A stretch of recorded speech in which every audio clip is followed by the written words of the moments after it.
But this book blew my expectations out of the water. I just didn't like the ending.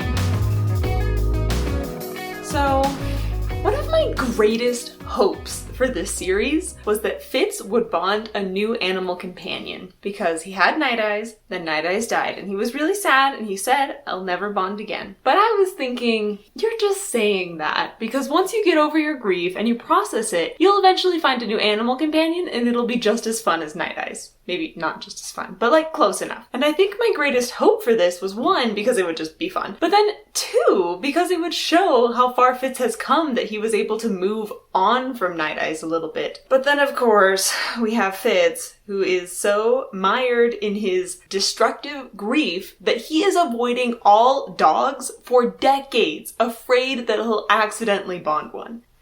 So, when Fitz actually started to begin a bond with Fleeta and with Motley, I was excited. I was like, yeah, he's gonna get a horse companion and this is gonna be fun and a little different. But then the moment when I realized that that's not where this was going is when he gives Fleeta some drugs and she just completely accepts it without even questioning it. And that's when I realized, like, oh, that's not the companion that Fitz needs. He needs someone who will give him some sass. But the thing that really sealed the deal for me and made me say, why didn't Fitz get an animal companion, is when the ghost of Night Eyes said, yeah, I'd be totally fine with you bonding Motley the Crow. And the thing that gets me so much is this should have been Fitz's big character arc in these books, because he starts out these books with the major flaw of not being able to trust and accept help from others. It comes up again and again. He wants to do everything himself and prove that he's still strong, and he doesn't want any friends, he doesn't want to let anyone in. So him letting an animal in and accepting help, that would have been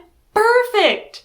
And it didn't happen. And I think that's like encapsulates what bothered me so much about this series, is that Fitz has so many of these flaws and he doesn't really overcome any of them. Like when he started off on his quest and he's like, I'm going on this quest alone, and then he accidentally gets like 4 other sidekicks, I was happy. And I was hoping that this would be the prelude to him realizing that he really does need these sidekicks and he needs other people and he should let out his feelings and have friends and everything. But no. I mean, his attitude did get a little bit better over the course of the quest, but in the end, he was still down for, like, going solo. He didn't learn his great lesson about the beauty and magic of friendship. Come on! But I was really hoping that Fitz would grow, because the past 2 trilogies had such great motion in him, of him slowly overcoming flaws and discovering new flaws, and this one just kind of made me feel sad for him, because he still wasn't that good at making friends in the end.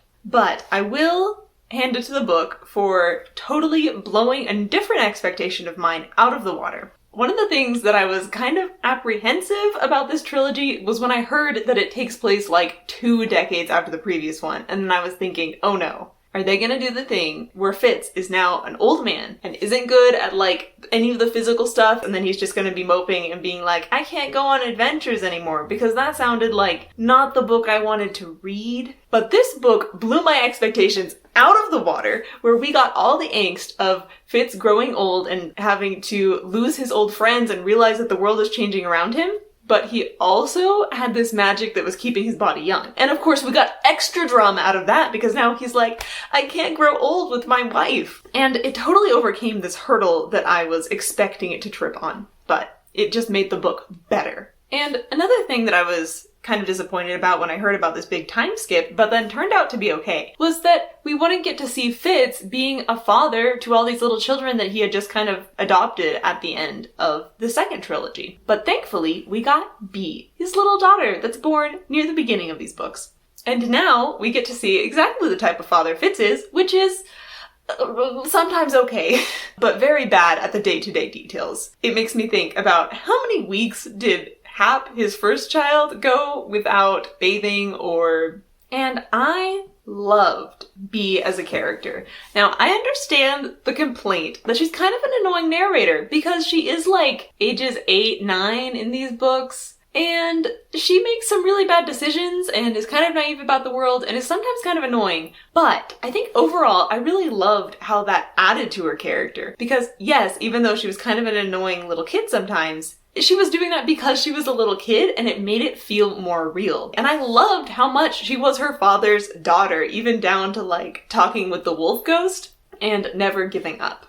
And I loved the juicy tension injected into these books, that we got these dual narrative perspectives of Fitz and Bee, because Robin Hobb is just excellent at writing these different perspectives and really adding to the story because of it. Because on one hand, Fitz is like, oh no, I just recruited my daughter to help me burn a body. What am I doing? I'm totally corrupting her childhood. And then we get a Bee chapter and she's like, oh, this is so great. My father finally trusts me with big girl responsibilities like burning bodies.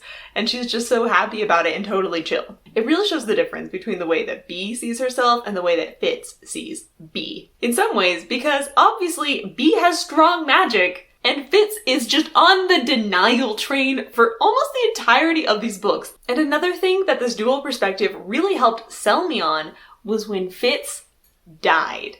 He had such a beautiful death scene where he was even ushered into the afterlife by the ghost of his wolf Night Eyes. So when I was reading the scene, I genuinely thought, oh no, Fitz just died and Bee just became the only narrator. And that was a thing that couldn't have been sold if they hadn't made Bee such a strong secondary narrator, ready to pick up the torch when Fitz dropped it because he died. Quick side note. Can we talk about how Fitz survived that? Because it's such a convoluted thing, and I can think of several ways that he could have survived it with, like, way less convoluted thing. Because there's, like, the fire brick that accidentally lights the bomb, that explodes the vial of skill magic all over him. And how did the bomb going off not, like, hurt him? Did the bomb even go off? I'm honestly still confused. Maybe the vial just exploded. But, like, counterpoint, the backpack could have just been within reach. And he could have just, realized that he could pour the skill all over himself and maybe accidentally splatter a little bit because his hands were shaking or something. Just saying, you didn't need the convoluted, like, fire break explosion thing. What was even the point of the fire break in this story? But now let us come to the heart of my passionate thoughts on these books, which is the relationship of the Fitz and the Fool. So their reunion in these books starts out with Fitz mistaking him and stabbing him like a dozen times. And I think that's a pretty good indicator of how their relationship is going in all of these books. And it was so frustrating to read because in the previous trilogy, the Fitz and the Fool were like best buddies. And sometimes they'd lie to each other and sometimes they weren't the best friends, but they were still best friends. You know what I mean? But then they've been apart for each other for like 2 decades. And their reunion doesn't kick it off very well, and they never really have that beautiful connection. Throughout all 3 books, they are constantly, like, lying to each other and keeping things behind their back and doing crazy plans and trying to abandon each other like the story says. And they're still the best of friends and have this great bond, but none of their actions actually reinforce this. Even sharing Bee, who through various magical things is kind of both of their daughter, only brings them further apart because it makes them more like jealous and have more friction in their relationship. No, she's my daughter. No, she's my daughter. Can't you just bond over it? But no, it doesn't become a bonding thing. It becomes a wedge. And it's like everything in these books is just a further wedge in between them until the end of the series. It feels like at that point, Fitz hates the Fool and just doesn't want to admit it to himself. So then, at the end of the series, when they both go into the dragon together, is that really a happy ending for them? Like, yes, it is a happy ending, the end. But they had changed, and their relationship had changed so much that it wasn't the ending I had wanted for them. If you had asked me before, hey, do you think it'd be a happy ending if they both got to carve a dragon together at the end of their days? I would have said yes. But after reading these 3 books in this trilogy, it just kind of felt like, what? So Robin Hobb is kind of the queen of bittersweet endings. There are lots of beautiful endings to these books that get me at my core with all of the feels. And this was one of them. And I did kind of always imagine that the end game for Fitz would be to carve a dragon. And like, that would be his fun retirement, not ticking time bomb, if you don't do this, you're going to die. It just felt so... I didn't really like the ending. And let me elaborate more on that. Because I didn't like the ending to this trilogy so much that I kind of wish that the series had just ended with the end of the Tawny Man trilogy and these books didn't even exist. Like, don't get me wrong, I enjoyed reading the books, I totally obsessively binged them. They were fun books to read. Maybe not fun is the right word. But the end of the Tawny Man trilogy had such a wonderful, hopeful ending, and that is exactly what I wanted for these characters. Now, the only problem with that ending is that Fitz and the Fool didn't get to say goodbye and were just kind of ripped apart. So, what I wished is that instead of the Fitz and the Fool trilogy existing, we had just ended with the Tawny Man trilogy and they had had a good, proper goodbye where they had hinted like, hey, we'll see each other one day and go on more adventures, and one day we'll carve a dragon together. And that had just ended there. And that would have been so much more satisfying than this ending where Fitz didn't really get to overcome his flaws or learn a lesson. He was just forced into the dragon pigeonhole. It wasn't even a thing that they really got to do together. Because even in the end, they were still having such a strained relationship that they couldn't. The endings of the other two Fitz trilogies were so much more beautiful. Like the first one, the Farseer trilogy, Fitz's main problem is that he is clinging too hard to his duty that it's like ripping apart the other parts of his life. And so the ending of that trilogy had him finally realizing, you know, I can just go live by myself as a hermit and I don't have to keep chasing all this duty. And then the end of the Tawny Man trilogy, Fitz realized, hey, my big flaw in this trilogy was not making good connections with people and not really caring about people. And then he was able to overcome that and go start a happy romantic relationship with his love Molly. And I really loved those endings because it showed that Fitz had really changed enough that he was able to improve his life in new ways. But then at the end of this series, he's still working alone and not accepting help from anyone as he carves his dragon. Even though the Fool jumps in at the last minute, it's not really a decision of Fitz at that point. And it wasn't satisfying for me.